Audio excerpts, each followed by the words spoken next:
మేము చూసుకుంటాం ఉండాలా? జనాలందరూ వచ్చి మేము ఎడాలా కాదండి, పార్టీలు కాదు ఇది.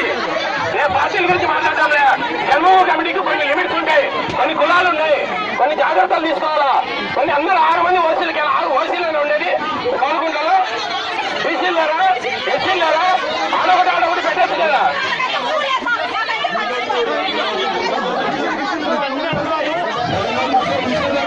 అది మేము చెప్పేది ఏంటంటే వినండి,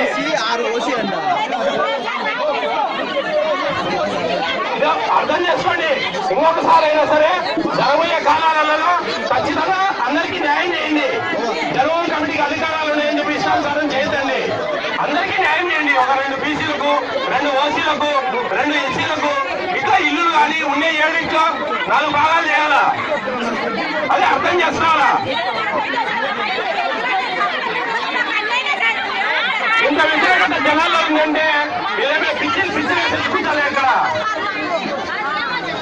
నేను చెప్పేది ఒకటే, ప్రభుత్వం ఇచ్చిన దాన్ని అందరికీ సవ్యంగా అందరికీ పంచండి అని చెప్పి చెప్తా ఉన్నాం.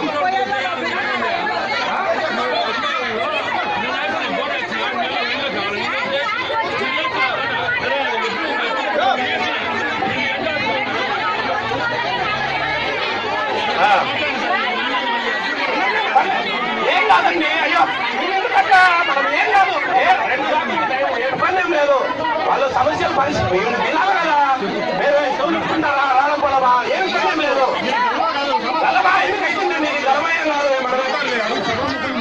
సభాముఖంగా మేము చెప్పేది ఏంటంటే గ్రామస్తులు కానీ అందరికీ కూడా అందరికీ న్యాయం చేయమంటాడా.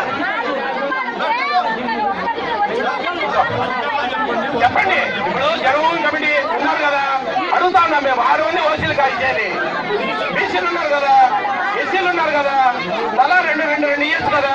వాళ్ళు ఏమంటా ఉన్నారు, జన్మభూమి కమిటీలో ఉండాలి, వాళ్ళ బంధువులకు వాళ్ళే పెట్టుకున్నారు ఇల్లు అంటా ఉన్నారు. ఎంతవరకు న్యాయం అది? బీజేపీకి చూడాలి కదా, చూడలేనప్పుడు ఎట్లా?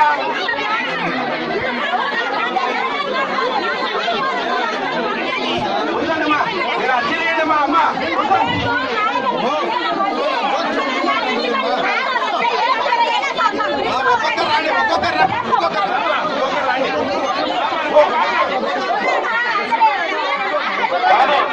అదే సమస్య లేదమ్మా. మీరు చెప్పండి మీ బాధ ఏంటియో. వినాలి ఉన్నారు ఊళ్ళో. ఎందుకు చెప్పండి భయపడగాకండి.